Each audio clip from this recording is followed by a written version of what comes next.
গাজার জন্য যখন বিশ্ব নীরব, বাংলাদেশের সাধারণ মানুষ রাস্তায় নেমে গর্জে উঠেছে। বাংলাদেশের এই প্রতিবাদ কাঁপন ধরিয়েছে ইসরায়েলেও। বিশ্ব দেখেছে কিভাবে একটি জাতি অন্যায়ের বিরুদ্ধে দাঁড়ায়। আজকের এই মহাসমুদ্র ফিলিস্তিনের প্রতি বাংলাদেশের জনগণের ভালোবাসার বহিঃপ্রকাশ। ইসরায়েলের নিপীড়নের বিরুদ্ধে বাংলাদেশিদের প্রতিবাদ এখন শুধু দেশের গণ্ডিতে সীমাবদ্ধ নয়, তার ঢেউ ছড়িয়ে পড়েছে পুরো দুনিয়ায়। ছোট ছোট বাচ্চাদের দেখলে মনে হয় আল্লাহ তুমি কোথায় আছো। বাংলাদেশের পাসপোর্টে ফিরেছে ইসরায়েল ভ্রমণে বিধিনিষেধ। গাজার জন্য যখন বিশ্ব নীরব, তখন কিছু কণ্ঠ জেগে উঠেছে, আর সেই কণ্ঠ যখন আসে এক দুর্বল ভাবা দেশের বুক থেকে, তখন ইতিহাসও থমকে দাঁড়ায়। ইসরায়েলি আগ্রাসনের বিরুদ্ধে যখন অনেক দেশ কূটনৈতিক ভারসাম্য রাখছে, তখন বাংলাদেশের সাধারণ মানুষ রাস্তায় নেমে গর্জে উঠেছে। বিশ্ব শক্তির চোখ রাঙানি উপেক্ষা করে বাংলাদেশ দাঁড়িয়েছে সত্যের পক্ষে। এই প্রতিবাদ ছিল না কোনো রাজনৈতিক দলের খেলা, ছিল না ভোটের কৌশল, এটা ছিল মানবতার পক্ষে দাঁড়ানোর এক নির্ভেজাল চেতনা। নদী ছোট হতে পারে, কিন্তু তার ঢেউ বড় হতে পারে। বাংলাদেশের প্রতিবাদও ঠিক তাই। বাংলাদেশ আওয়াজ তুলেছে, যার প্রতিধ্বনি এখন বিশ্বজুড়ে। বাংলাদেশ আজ এক মুঠো প্রতিবাদ দিয়ে বিশ্বকে পথ দেখাচ্ছে। বিশ্ব দেখেছে কিভাবে একটি জাতি অন্যায়ের বিরুদ্ধে দাঁড়ায়, কিভাবে একদল যুবক, বৃদ্ধ, নারী, শিশু সবাই মিলে বলছে, গাজা তুমি একা নও। ইসরায়েলের নিপীড়নের বিরুদ্ধে বাংলাদেশিদের প্রতিবাদ এখন শুধু দেশের গণ্ডিতে সীমাবদ্ধ নয়, তার ঢেউ ছড়িয়ে পড়েছে পুরো দুনিয়ায়। বাংলাদেশের এই প্রতিবাদ কাঁপন ধরিয়েছে ইসরায়েলেও। দেশটির গণমাধ্যমে ঝড় তোলে গাজার জন্য বাংলাদেশিদের আত্মার এই প্রতিধ্বনি। গাজায় আগ্রাসনের বিরুদ্ধে বাংলাদেশিদের ইসরায়েলের প্রতি তীব্র ঘৃণার প্রকাশ স্থান পেয়েছে আরব বিশ্বসহ ভারত, পাকিস্তানের গণমাধ্যমগুলোতেও। শুধু প্রতিবাদ করেই ক্ষান্ত হয়নি বাংলাদেশ।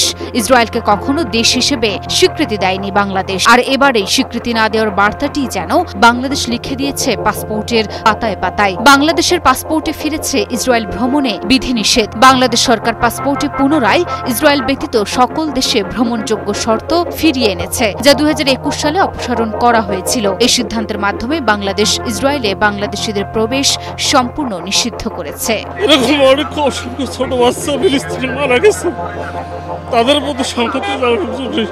ইসরায়েলি গণমাধ্যম বাংলাদেশের এই সিদ্ধান্তকে ব্যাপকভাবে কভার করেছে। ইসরায়েলের গণমাধ্যম টাইমস অফ ইসরায়েল বলছে, বাংলাদেশের এই সিদ্ধান্ত আবারও স্পষ্ট করে দিল, ইসরায়েল নিয়ে বাংলাদেশ অতিশয় স্পর্শকাতর। তাদের প্রতিবেদনের ভাষায় ইসরায়েল ব্যতীত শব্দ আবারও পুনর্বহাল করা হয়েছে বাংলাদেশের পাসপোর্টে, যার মাধ্যমে বাংলাদেশিদের ইসরায়েলে প্রবেশে নিষেধাজ্ঞা আনা হয়েছে। বাংলাদেশিদের জন্য ইসরায়েল অত্যন্ত স্পর্শকাতর ইস্যু। দেশটি ইসরায়েলকে স্বীকৃতিও দেয়নি।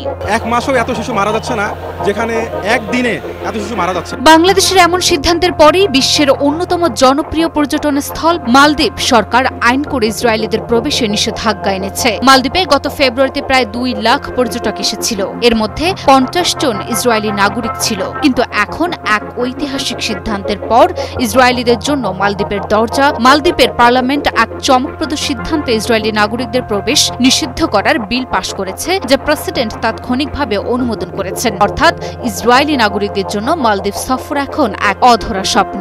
আমি একজন মুসলমান হিসেবে আমি যতটুকু পারছি ততটুকু আমি সহযোগিতা হাত বাড়িয়ে দিছি।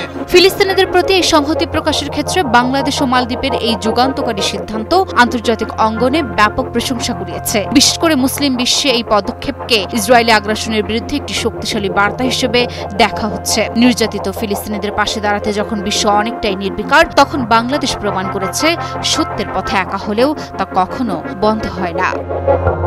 Desk report, news 24।